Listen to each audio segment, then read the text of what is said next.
ಪಪ್ರಚ್ಛ ಪ್ರಣಿಪತ್ಯಾಭಿವಾದ್ಯ ಚ ಪಾತಾಳಾದಿ ಲೋಕಗಳ ಮತ್ತು ಪ್ಲಕ್ಷಾದಿ ದ್ವೀಪಗಳ ವಿವರಣೆಯನ್ನ ಕೊಟ್ಟು ಕೆಲವು ನರಕಗಳ ಸಂಗತಿಯನ್ನ ಹೇಳ್ತಾ ಇಷ್ಟನ್ನೂ ನಿರ್ವಹಿಸುವವನು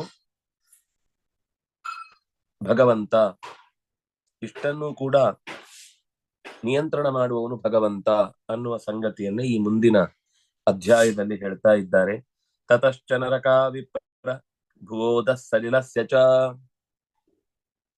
ಅನೇಕ ನರಕಗಳಿವೆ ಓ ವಿಪ್ರ. ಭುವೋಧಃ ಭುವ ಅಂದ್ರೆ ಭೂಮಿಯ ಅಧಃ ಕೆಳಭಾಗದಲ್ಲಿ, ಸಲಿಲಸ್ಯ ಚ ಸಮುದ್ರದ ಅಡಿಯಲ್ಲಿ, ಪಾಪಿನೋ ಯೇಷು ಪಾತ್ಯಂತೆ ತಾನ್ ಶೃಣುಷ್ವ ಮಹಾಮುನಿಯೇ. ಪಾಪಿನಃ ಯೇಷು ಪಾತ್ಯಂತೆ, ಪಾಪಿಗಳನ್ನು ಎಲ್ಲಿ ತಳ್ಳಲಾಗುತ್ತೋ ತಚ್ಛೃಣುಷ್ವ ಅಂತದ್ದನ್ನ ನಾನು ಹೇಳುತ್ತೇನೆ ಕೇಳು. ರೌರವ ಸೂಕರೋ ರೋಧಸ್ಥಾಲೋ ವಿಷಸನಸ್ತಥಾ ಮಹಾಜ್ವಾಲ ತಪ್ತ ಕುಂಭ ಲವಣೋಥ ವಿಲೋಹಿತಃ ರುಧಿರಾಂಭೋ ವೈತರಣಿಃ ಕ್ರಿಮಿಶಃ ಕ್ರಿಮಿಭೋಜನಃ ಅಸಿಪತ್ರಭನಂ ಕೃಷ್ಣೋ ಲಾಲಾಭಕ್ಷಶ್ಚ ದಾರುಣಃ ತಥಾ ಪೂಯವಃ ಪಾಪೋ ವಹ್ನಿಜ್ವಾಲೋ ಹ್ಯದಶಿರೋ ಸಂದಂಶಃ ಕಾಲಸೂತ್ರಶ್ಚ ತಮಶ್ಚ ಆವೀಚಿರೇವ ಚ. ಹೆಸರುಗಳನ್ನ ಇಷ್ಟು ಹೇಳಿಬಿಟ್ರು. ರೌರವ, ಸೂಕರ, ರೋಧಃ, ತಾಲಃ, ವಿಷಸನಃ, ಮಹಾಜ್ವಾಲಃ, ತಪ್ತಕುಂಭಃ, ಲವಣಃ, ವಿಲೋಹಿತಃ, ರುಧಿರಾಂಭಃ, ವೈತರಣಿಃ, ಕೃಮೀಶಃ, ಕೃಮಿಭೋಜನಃ. ಎಲ್ಲರೂ ಕ್ರೀ ಅಂತ ಮಾಡ್ತಾರೆ, ಅದು ಕ್ರೀಮಿ ಅಲ್ಲ, ಕೃಮಿ. ಕೃಮಿಭೋಜನಃ, ಅಸಿಪತ್ರವನಃ ವನಂ ಕೃಷ್ಣಃ. ಹಾಗೊಂದು ಜಾಗ ಇದೆ, ಕೃಷ್ಣ ಅಂತ ಒಂದು ನರಕ. ಲಾಲಾಭಕ್ಷಃ, ದಾರುಣಃ, ಪೂಯವಃ, ಪಾಪ, ವಹ್ನಿಜ್ವಾಲ, ಅಧಶಿರ, ಸಂದಂಶ, ಕಾಲಸೂತ್ರ, ತಮಸ್, ಆವೀಚಿ, ಸ್ವಭೋಜನ, ಅಪ್ರತಿಷ್ಠ ಮತ್ತು ಅಪ್ರಚಿಷ್ಟ ತಥಾಪರಃ ಇತ್ಯೇವಮಾದಯಃ. ಇದಿಷ್ಟೇ ಅಲ್ಲ, ಇಂಥದ್ದು ಕೆಲವನ್ನ ಪರಿಚಯಿಸಿದ್ದಾರೆ. ಇತ್ಯೇವಮಾದಯಃ, ಇಷ್ಟನ್ನ ಹೊರತುಪಡಿಸಿ ಅನ್ಯೇ ನರಕ ಭೃಷದಾರುಣಾಃ, ಅನ್ಯೇ ನರಕಾಃ ಭೃಷದಾರುಣಾಃ, ಇದಕ್ಕಿಂತ ದಾರುಣವಾದ ಹೆಚ್ಚು ಪಾಪಿಗಳಿಗೆಲ್ಲ ಇನ್ನೂ ಅತಿ ಭಯಂಕರವಾದ ಶಸ್ತ್ರಭಯ, ಅಗ್ನಿಭಯ ಕೊಡುವಂತಹ ಅನೇಕ ನರಕಗಳು ಅಲ್ಲಿ ಇವೆ. ಯಮಸ್ಯ ವಿಷಯೇ ಘೋರಾಃ ಶಸ್ತ್ರಾಗ್ನಿಭಯದಾಯಿನಃ ಪತಂತೇಷು ಪುರುಷಾಃ ಪಾಪಕರ್ಮರತಾಸು ಯೇ. ಮುಂದೋಗ್ಲಿ. ಯಮಸ್ಯ ವಿಷಯೇ ಘೋರಾಃ, ಯಮನ ಆಡಳಿತದಲ್ಲಿ ಅತ್ಯಂತ ಘೋರವಾದ ಶಿಕ್ಷೆಗಳನ್ನ ಎಷ್ಟು ನೋಡಿದ್ರೂ ಮುಗಿಯುವುದಿಲ್ಲ. ಅಷ್ಟು ತರದ ಬೇರೆ ಬೇರೆ ತಪ್ಪಿನ ಸಮಸ್ಯೆಗಳು ಬಂದಾಗ ಶಿಕ್ಷಿಸುವುದಕ್ಕಾಗಿ ಕೆಲವು ಹೊಸತೇ ಸ್ಥಳಗಳನ್ನ ಸೃಷ್ಟಿಸಬೇಕಾಗುತ್ತೋ ಎನ್ನುವ ಹಾಗೆ ಭೃಷದಾರುಣ, ಅತ್ಯಂತ ಭಯಾನಕವಾದವುಗಳು. ಪತಂತಿ ಯೇಷು ಪುರುಷಾಃ ಪಾಪಕರ್ಮ ರತಾಸುಯೇ. ಶಸ್ತ್ರಭಯ ಮತ್ತು ಅಗ್ನಿಭಯ ಇತ್ಯಾದಿಗಳನ್ನ ಕೊಡುವ ಇನ್ನಿನ್ನೂ ಬೇರೆ ಬೇರೆ ರೀತಿಯ ನರಕಗಳಿವೆ. ಅಲ್ಲಿ ಪಾಪ ಚಟುವಟಿಕೆಗಳಲ್ಲಿ ಮುಳುಗಿದವರೆಲ್ಲ ಬಂದು ಬೀಳ್ತಾ ಇರ್ತಾರೆ. ಕೂಟ ಸಾಕ್ಷಿ ತಥಾ ಸಮ್ಯಕ್ ಪಕ್ಷಪಾತೇನ ಯೋ ವದೇತ್ ಪಶ್ಚಾತ್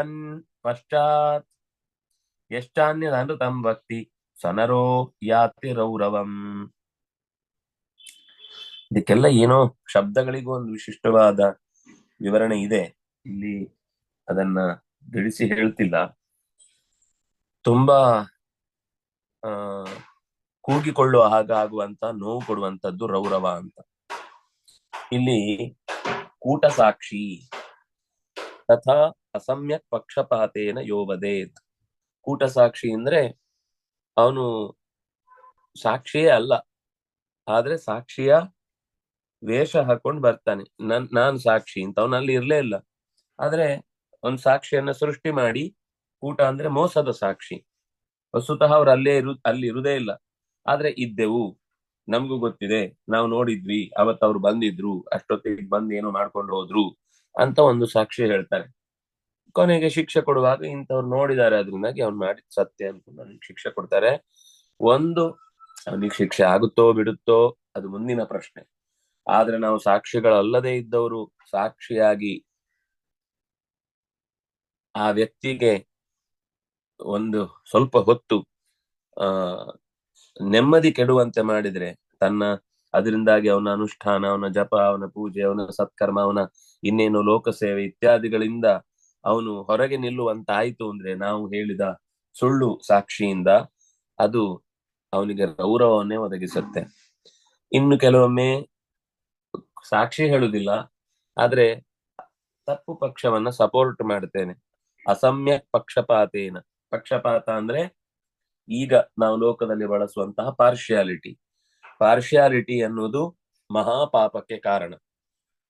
ಒಂದು ವೇಳೆ ಆ ಇಷ್ಟು ದೊಡ್ಡ ಪಾಪಕ್ಕೆ ಕಾರಣ ಅಂತ ಹೇಳುವಂತಹದ್ದನ್ನ ಲೋಕದಲ್ಲಿ ಶಾಸ್ತ್ರದಲ್ಲೇ ತಾರತಮ್ಯ ಅನ್ನುವ ಅರ್ಥದಲ್ಲಿ ಬಳಸ್ತಾರ? ತಾರತಮ್ಯ ಅನ್ನುವ ಶಬ್ದದ ಅರ್ಥವೇ ಬೇರೆ, ಪಕ್ಷಪಾತ ಅನ್ನುವ ಶಬ್ದದ ಅರ್ಥವೇ ಬೇರೆ.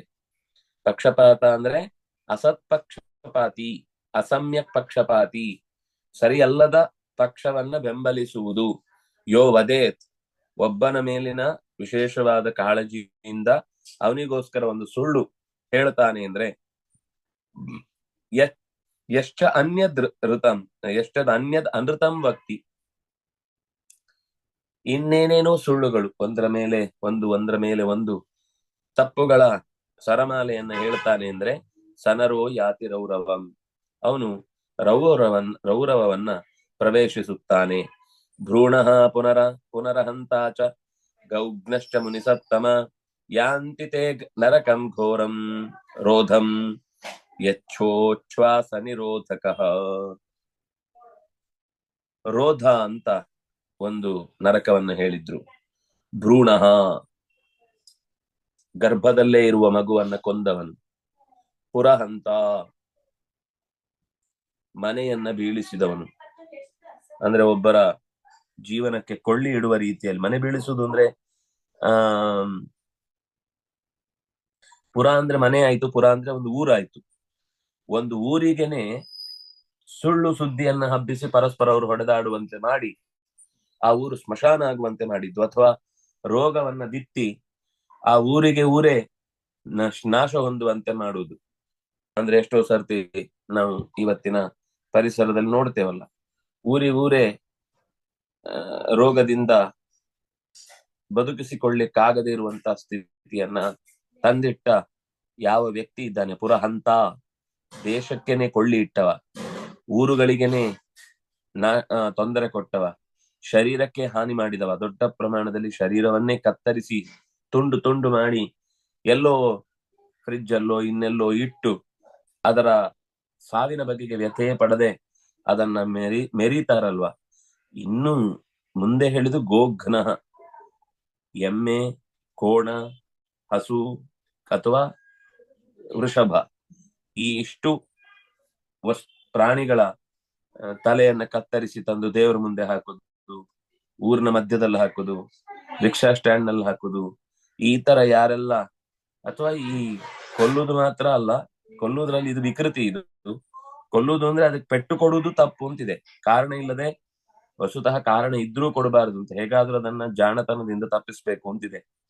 ಕೆಲವೊಂದು ಸರ್ತಿ ಕೇಳಲಿಲ್ಲ ಅಂದಾಗ ಅದ್ರ ಮೇಲೆ ಅತ್ಯಂತ ಪ್ರೀತಿ ಇರುತ್ತೆ, ಆದ್ರೆ ಎಂದೂ ಕೂಡ ಅದಕ್ಕೆ ಆಹಾರದಲ್ಲಾಗಲಿ ವಿಹಾರದಲ್ಲಾಗ್ಲಿ ಅದಕ್ಕೆ ಕೊಡ್ಬೇಕಾದ ಪದಾರ್ಥಗಳಲ್ಲಾಗಲಿ ಯಾವುದೇ ವ್ಯತ್ಯಾಸ ಮಾಡುದಿಲ್ಲ. ಕೆಲಸ ಆಗದೆ ಇದ್ದಾಗ ಒಂದೆರಡು ಒಬ್ಬ ಯಜಮಾನ ಅಷ್ಟು ಸಾಕಿ ಅದು ಏನೋ ತೊಂದರೆ ಮಾಡಿತು ಅಂತಂದಾಗ ಬಡಿದ್ರೆ ಅವನಿಗೆ ಅದಕ್ಕಿಂತ ಹೆಚ್ಚು ಪ್ರೀತಿ ಇರುತ್ತೆ, ಅದನ್ನಾಗಿ ಆ ದೋಷ ಅವನನ್ನು ತಟ್ಟುದಿಲ್ಲ. ಆದ್ರೆ ಒಂದು ತುತ್ತು ಅನ್ನ ಹಾಕಿಲ್ಲ, ಅಥವಾ ಅದನ್ನ ನೋಡ್ಕೊಂಡಿಲ್ಲ, ಅಥವಾ ಅದಕ್ಕೆ ಬೇಕಿರುವ ಸೌಕರ್ಯಗಳನ್ನು ಒದಗಿಸಿಲ್ಲ, ಆದ್ರೆ ಹಿಗ್ಗಾಮುಗ್ಗ ನಮ್ಮ ಮನೇಲಿ ಒಂದೆರಡು ಏನೋ ತೊಂದರೆ ಆಯ್ತು ಅದಕ್ಕೆ ಕಾರಣ ಅದು ಅಂತ ಅದು ಮೇದು ಹೋಯ್ತು ಅಥವಾ ಅದರ ಮೇಲೆ ಹಾದು ಹೋಯ್ತು ಅಂತ ಅಷ್ಟೇ ಕಾರಣಕ್ಕೆ ಯದ್ವಾ ತದ್ವಾ ಹೊಡೆದ್ರೆ ಅವನು ರೋಧ ಅನ್ನುವ ನರಕದಲ್ಲಿ ಬೀಳ್ತಾನೆ. ಯಾವುದು ಶ್ವಾಸ ಉಚ್ಛ್ವಾಸಗಳಿಗೆ ತಡೆ ಒಡ್ಡುತ್ತೋ ಅಂತಹ ನರಕ ಅದು.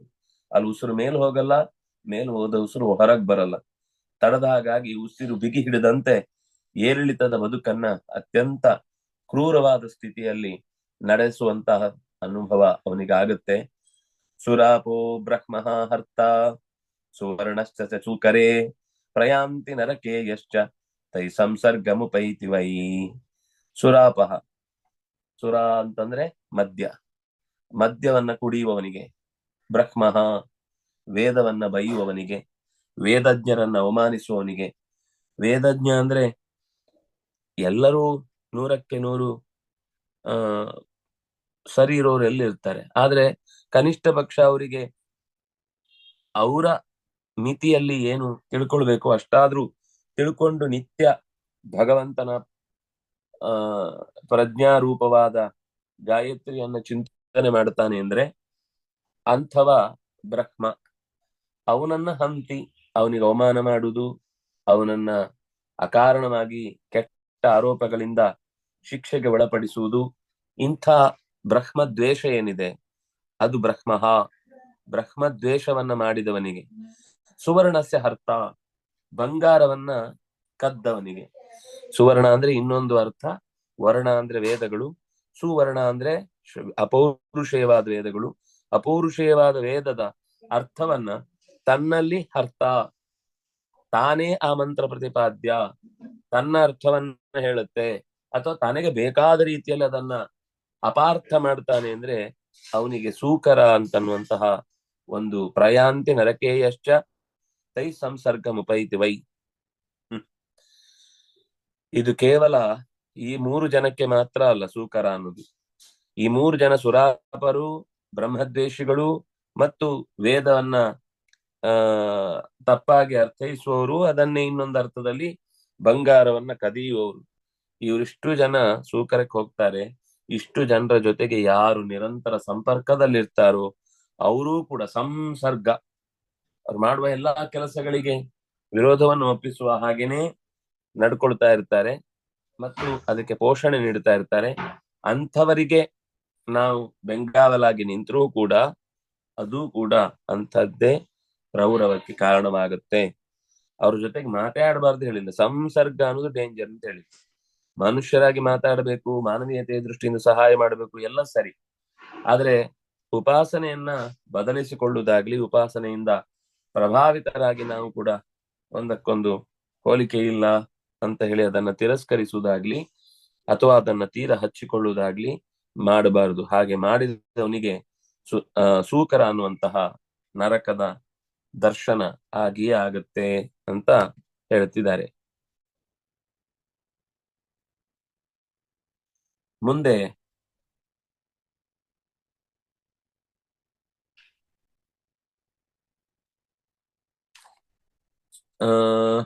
ರಾಜನ್ಯ ವೈಶ್ಯ ತಾನೇ ತಥೈವ ಗುರುತಲ್ಪಗಃ ಸಪ್ತಕುಂಡೇ ಸ್ವಸೃಗಾಮಿ ಹಂತಿರಾಜಭಟಾಂಶ್ಚಯಃ.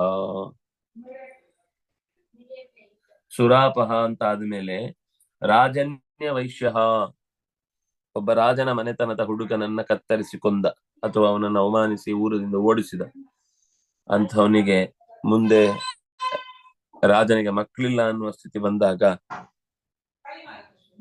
ಅದಕ್ಕೆ ಸಂಬಂಧಪಟ್ಟ ಎಲ್ಲಾ ನೋವುಗಳನ್ನು ಅನುಭವಿಸಿದ ರಾಜನಿಗೆ ಹಾನಿ ಉಂಟು ಮಾಡಿದ ವ್ಯಕ್ತಿಗೆ ಅತ್ಯಂತ ಕೆಟ್ಟದಾದ ಒಂದು ದುಸ್ಥಿತಿ ಅವನಿಗೂ ಒದಗುತ್ತೆ. ರಾಜನ್ಯ ವೈಶ್ಯ ಲಾಲ ಅಂತ ಒಂದು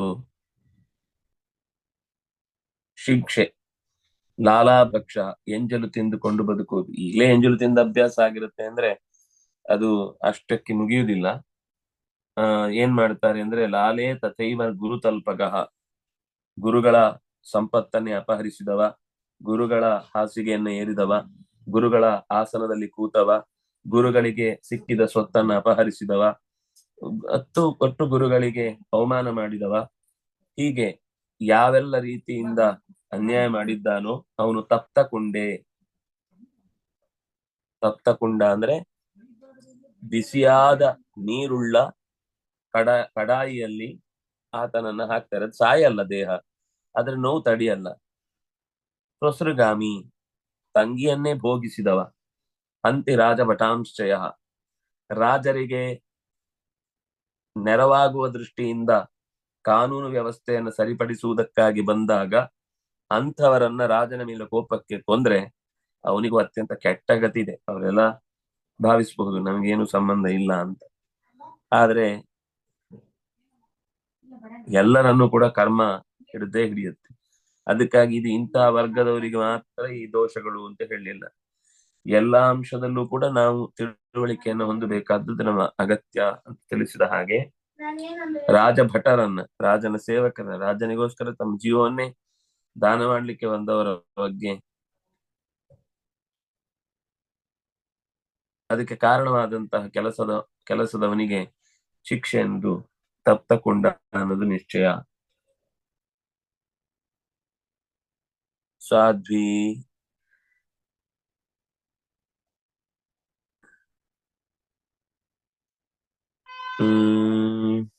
ಸಾಧ್ವಿ ವಿಕ್ರಯ ಕೃದ್ಬಂಧ ಪಾಲ ಕೇಸರಿ ವಿಕ್ರಯೀ ತಪ್ತಲೋಹೇ ಪತತ್ಯಂತೆ ಯಶ್ಚ ಭಕ್ತಂ ಪರಿತ್ಯಜೇತ್. ನಾಳೆ ಮತ್ತೆ ಅದರ ಮುಂದುವರಿದ ಭಾಗವನ್ನ ಅನುಸಂಧಾನ ಮಾಡೋಣ ಅಂತ ಹೇಳ್ತಾ, ಕಾಯೇನ ವಾಚಾ ಮನಸೇಂದ್ರಿಯೈರ್ವಾ ಬುದ್ಧ್ಯಾತ್ಮನಾ ವಾ ಅನುಸೃತ ಸ್ವಭಾವ ಕರೋಮಿ ಯದ್ಯತ್ ಸಕಲಂ ಪರಸ್ಮೈ ನಾರಾಯಣಾಯೇತಿ ಸಮರ್ಪಯಾಮಿ.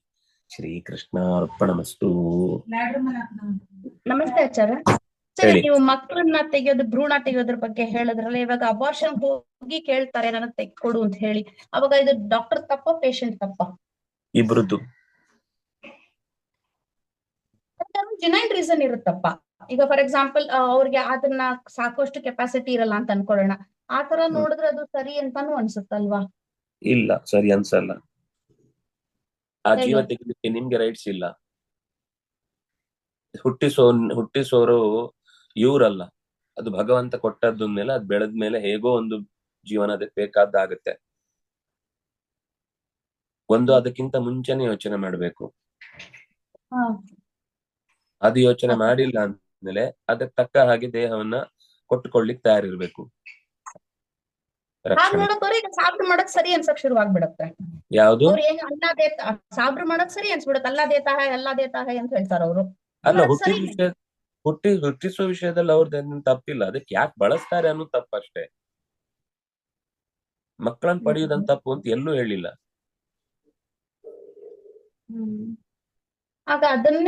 ನಮ್ಗೆ ಎಲ್ಲಿವರೆಗೆ ಅಂದ್ರೆ ಹಿಂದೂಗಳಿಗೆ ಸರ್ಕಾರದ ನಿಯಮ ಅಂತ ಬಂದಾಗ ಏನಾದ್ರೂ ಅದನ್ನ ಪಾಲಿಸ್ಬೇಕು ಅಂತ ಒಂದು ಹುಚ್ಚಿದೆ. ಯಾಕೆಂದ್ರೆ ಎಷ್ಟು ಉಳಿಬೇಕು ಅಂತ ಭಗವಂತನಿಗೆ ಗೊತ್ತಿದೆ.